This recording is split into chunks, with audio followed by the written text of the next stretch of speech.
Hello students, आज की class में आपका स्वागत है। आज हम परचेजिंग प्रोसेस के बारे में बात करेंगे। प्रीवियस क्लास में हमने परचेजिंग ऑर्गेनाइजेशन के बारे में बात की थी। आज हम परचेजिंग प्रोसेस के बारे में बात करेंगे कि परचेजिंग प्रोसेस होती क्या है, कैसे परचेजिंग साइकिल को हम इंट्रोड्यूस करवाते हैं। तो चलिए इसके इनिशियल जो स्टेप्स है उनको हम पहले नोट कर लेते हैं। चलिए, सबसे पहला स्टेप, ठीक है, सबसे पहला आपका स्टेप होगा रिकॉग्निशन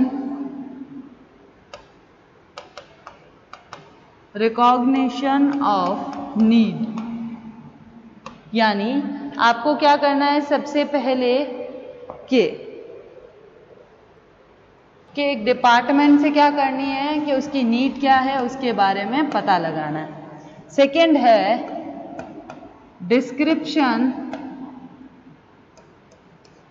डिस्क्रिप्शन ऑफ नीड, ठीक है। थर्ड क्या है आपका, थर्ड है the suitable source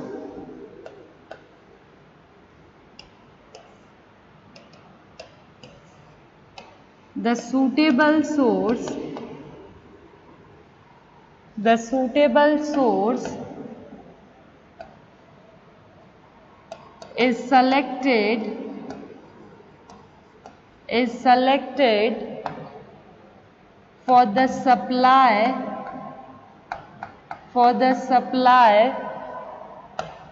often a source has to be developed। फिर नेक्स्ट है आपका price and availability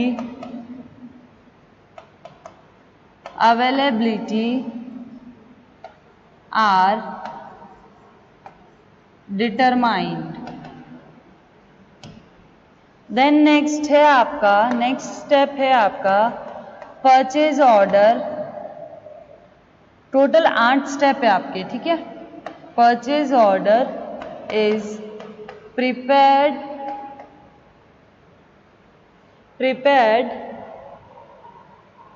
and sent out to the supplier।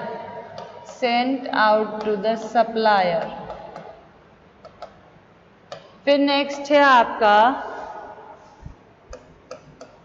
ये सारे स्टेप्स ही है। नेक्स्ट है आपका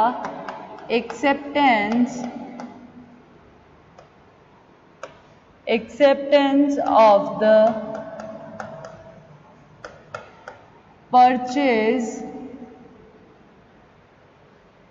order is obtained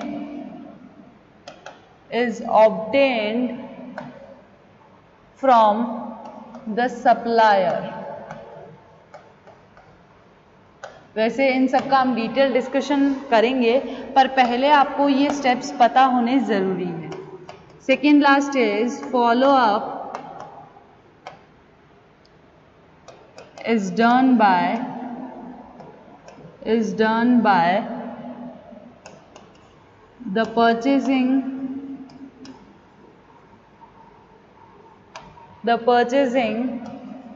department to ensure timely delivery of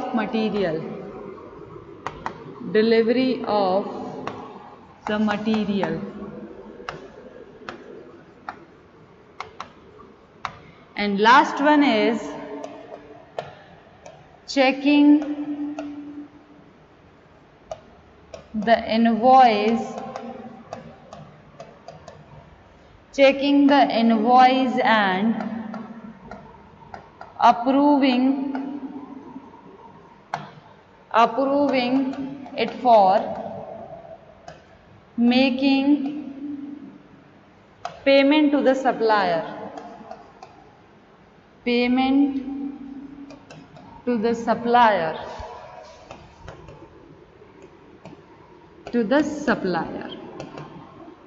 clear है यहाँ पर ये आपके हैं 8 स्टेप, ठीक है। चलिए अब हम इनको एक एक को डिस्क्राइब करते हैं। कुछ हम आज करेंगे, अगर आज नहीं हो पाते हैं तो हम नेक्स्ट क्लास में भी इसको कंटिन्यू कर सकते हैं। होपफुली ये आज हो जाएंगे। चलिए सबसे पहला जो स्टेप है, पहला स्टेप कौन सा था हमारा? Recognition of needs. सबसे पहला स्टेप ये क्या कहता है? The recognition of need refers to the mean by which is needed item is officially brought to the attention of purchasing department। यानी कि जो परचेजिंग डिपार्टमेंट की तरफ से खरीदी जाने वाली है उनका पता लगाना है सबसे पहले कि क्या नीड है। brought to the attention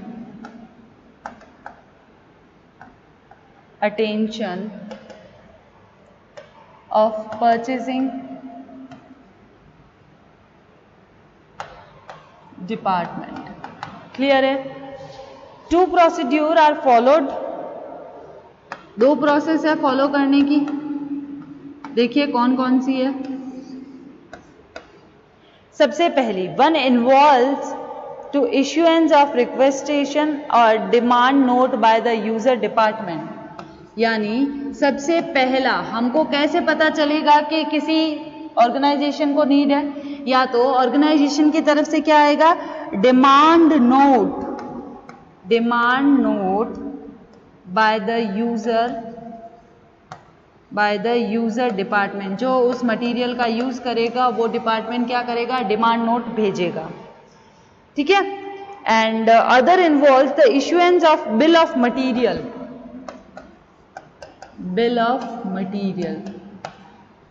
clear है ये दोनों कि किस तरह से हमको पता चल सकता है कि किसी डिपार्टमेंट को नीड है, ठीक है।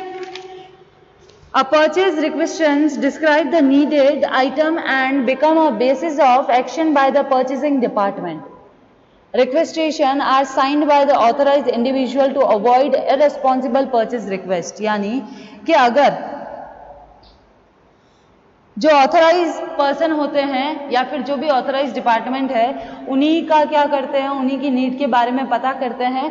जो फेक नीड्स आती है उनसे क्या करना है? हमको अवॉइड रहना है। यानी कि ऐसी नीड जो इररिस्पॉन्सिबल हो, यानी कि अगर हमने मटेरियल भेज भी दिया है, ठीक है, वहां से अगर हमने परचेस किया या भेज दिया है तो हमारी जो रिस्पॉन्सिबिलिटी होती है यानी पेमेंट कलेक्ट करना, सप्लाईज टाइम पर पहुंचाना, ये सब कुछ इररिस्पॉन्सिबल नहीं होना चाहिए। A bill of material is a list of all items to be incorporated into a finished product that the company produce। Bill of material में किस किस आइटम को इंक्लूड किया जाता है? जो आपके फिनिश गुड को प्रोड्यूस करने के लिए जो सारी आइटम्स लगी हैं उन सबको हम कहाँ काउंट करते हैं? आपके बिल ऑफ मटेरियल में। Such bill are prepared at the time when purchasing department is notified to the manufacturing schedule by the production planning and control department। Bill हम कब बनाते हैं, किस टाइम बनाते हैं? जब हमारा परचेज डिपार्टमेंट हमको नोटिस करता है या हमको इन्फॉर्म करता है कि हमारा मैन्युफैक्चरिंग जो शेड्यूल है वो इस तरह से, और वो मैन्युफैक्चरिंग शेड्यूल कहाँ से लाते हैं? वो लाते हैं हमारे production planning and control department से। क्लियर है? ये शेड्यूल लाते हैं और उसी के हिसाब से बिल बनता है। After all needs have been adjusted to make use of existing inventories, the quality of to be purchase is known. यानी जो हमने इन सभी नीड्स को फाइंड करने के बाद हमको ये करना है कि आपकी जो आपने क्वांटिटी मंगवाई है या बॉट करी है उसको आपको चेक करना है कि वो आपकी कंपनी में पहले से पड़ी हुई तो नहीं है। अगर पड़ी हुई है तो वो हमारी नीड उस मटेरियल की कभी नहीं हो सकती है। क्लियर है यहाँ तक? ये था हमारा फर्स्ट स्टेप। अब हम बात करते हैं सेकेंड स्टेप की। सेकेंड स्टेप है आपका डिस्क्रिप्शन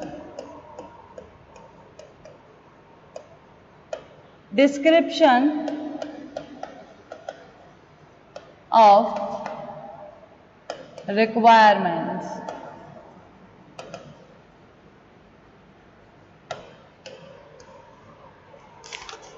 डिस्क्रिप्शन ऑफ नीड और रिक्वायरमेंट, ठीक है। चलिए, ये क्या कहता है कि purchase requisition describe as a required item, उनको जो जो रिक्वायर्ड होता है वो सारी आइटम को कहाँ लिख लिया जाता है, उनकी लिस्ट में, रिक्वायर्ड आइटम, ठीक है, मंगवाई जाती है। In order to assure complete and accurate information for ordering, यानी ऑर्डर करते हैं तो हमारा जो ऑर्डर की इंफॉर्मेशन होती है वो कैसी होनी चाहिए, एक्यूरेट और कंप्लीट। जैसे कंप्लीट एंड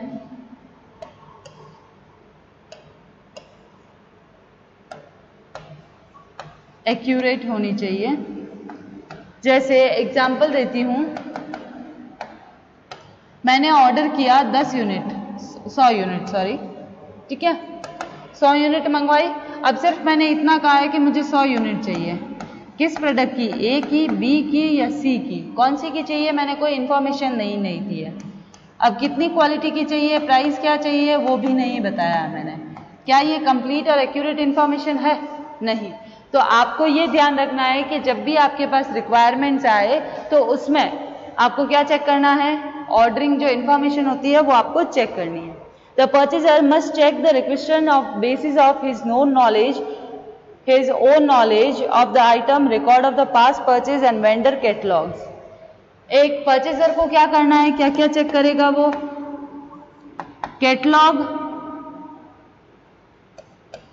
कैटलॉग देखेगा कि क्या परचेज करना है उसको, ठीक है। फिर हमने पास्ट में क्या क्या परचेज किया है उसके बारे में भी वो देखेगा। जैसे पास्ट में अगर हमने 100 यूनिट परचेज की थी तो हमारी बेकार कितनी हुई थी, बची कितनी थी, कितना सामान हमने उससे प्रोड्यूस किया था, वो सब कुछ देखते हुए हमको क्या करना है, पास्ट परचेज के हिसाब से हमको नई यूनिट बाय करनी है। क्लियर है हमारा? तो सबसे पहला स्टेप क्या था कि आपको रिकॉग्नाइज करना है कि आपकी नीड क्या है, एक बायर क्या खरीदेगा, सबसे पहले आपको ये पता लगाना है। फिर जब आपको ये पता लग जाए कि एक बायर क्या खरीदता है, उसके बाद आपको ये देखना है कि उस बायर की रिक्वायरमेंट्स क्या है, उसका डिस्क्रिप्शन क्या है, क्या वो रिक्वायर करता है, किस तरह से वो ऑर्डर देता है। और थर्ड पर आते हैं। थर्ड क्या कहता है? थर्ड कहता है selection of source. Selection of source, ठीक है। ये कहता है selection of source after a need has been recognise and describe. अगर आपकी जरूरत को आपने रिकॉग्नाइज भी कर दिया और डिस्क्राइब भी कर दिया है, the purchasing department proceed to select to supply source of supply. आगे प्रोसेस में क्या होगा, सोर्स ऑफ सप्लाई को सेलेक्ट करना है आपको, ठीक है। In most case the purchasing department would know from where the material could be bought, यानी कि आपको रिक्वायरमेंट भी पता है, आपको डिस्क्रिप्शन भी पता है। अब आपको सेलेक्ट क्या करना है कि आप किस जगह से वो परचेज करोगे, यानी कि आप कहां से, परचेजिंग डिपार्टमेंट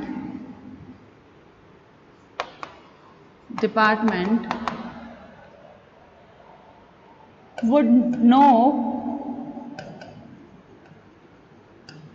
from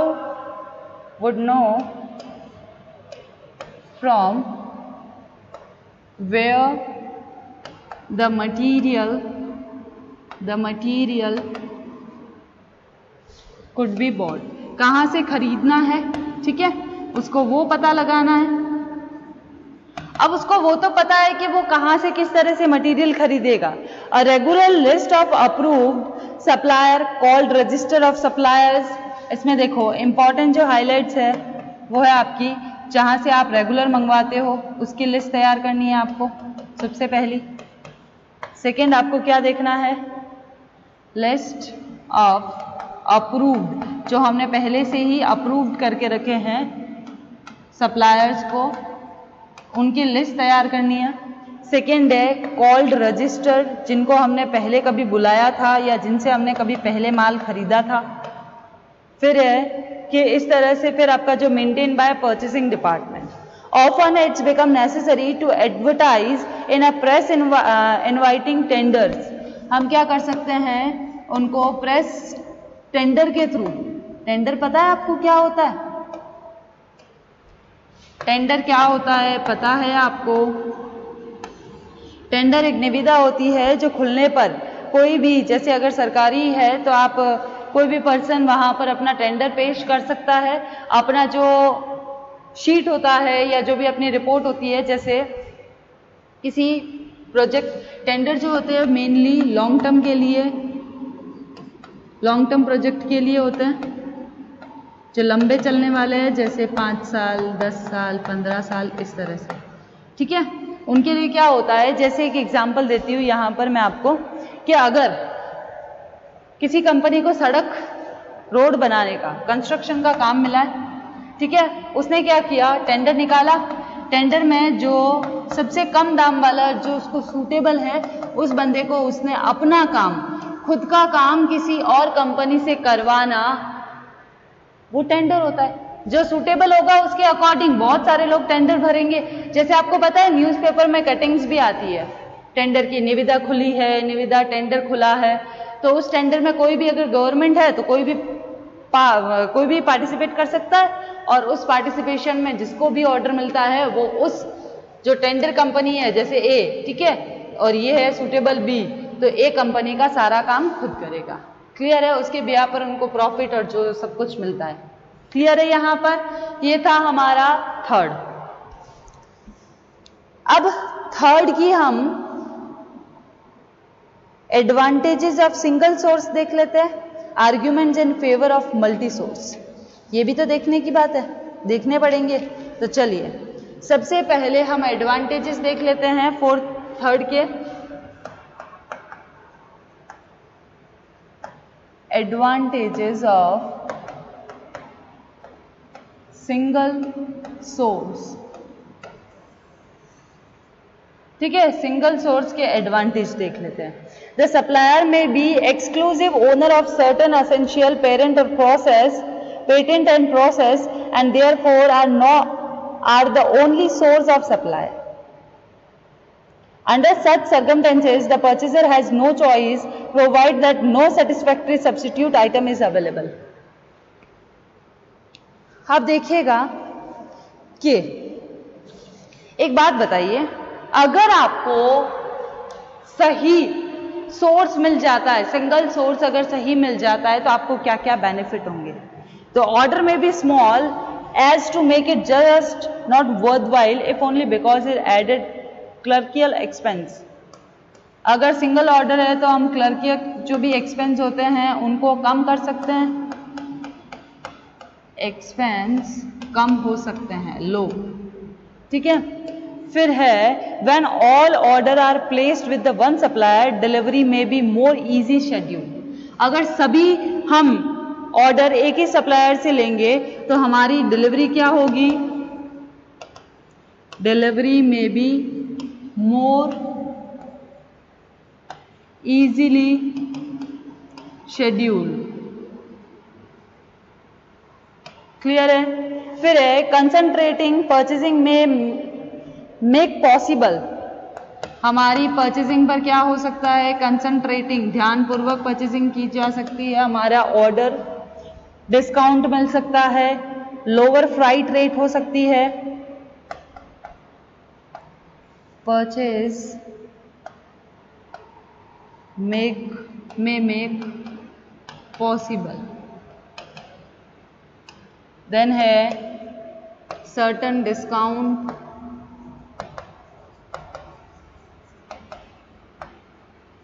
देन है lower freight rate,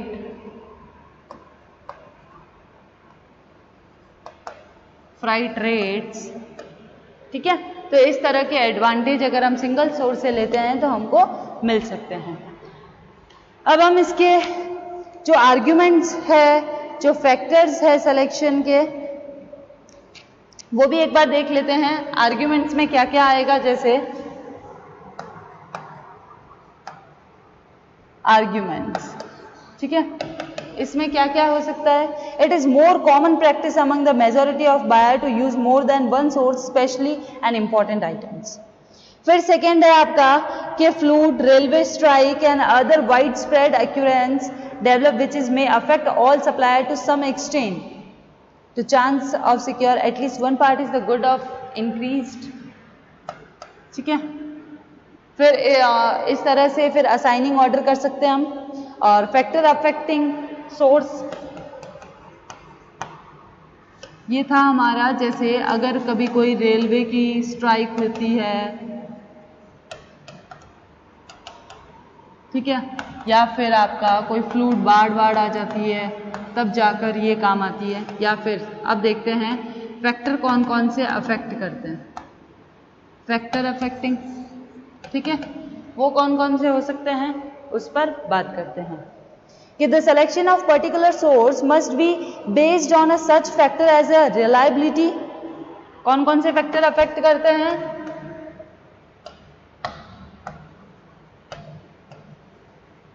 reliability.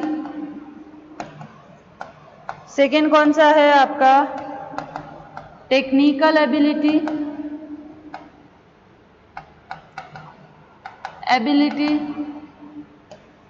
Third कौन सा है? After sale service ability.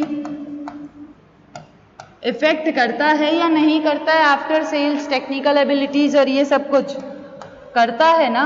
जब सोचो, मानो आप कंप्यूटर खरीदने गए, ठीक है, आपको नहीं पता कि इसकी टेक्निकल जो सर्विस है वो कैसी है, तो आप जिस जगह से खरीदते हो वहां पर सब कुछ टेक्निकल जानकारी लेकर आते हो ना, तो उसी जगह से खरीदोगे जहां पर आपको टेक्निकल सर्विस एबिलिटी अच्छी हो, जिसके सेल्समैन में बाइंग कन्वेंस। एक आप अगर दिल्ली से खरीदोगे, कन्वेंस ज्यादा नहीं हो जाएगा? एक आप अगर जोधपुर से खरीदते हो तो ज्यादा सही कौन सा होगा? जोधपुर वाला। ठीक है, फिर है कि आपका पास्ट एक्सपीरियंस भी आपको इफेक्ट करता है। जैसे एक्स से मैंने प्रीवियस ईयर में 100 यूनिट ली थी पीसी की, 100 में से 80 जो है वो बहुत स्लो या फिर उसकी टेक्निकल प्रॉब्लम की वजह से बहुत ही उसकी कंडीशन थोड़ी सी खराब हो जाती है, हैंग होता है, या फिर आप कह सकते हो कि उसमें जो हमारे प्रोग्राम्स है वो रन नहीं हो पाते हैं। तो इस तरह से हमारे एक्सपीरियंस पर भी डिपेंड करता है।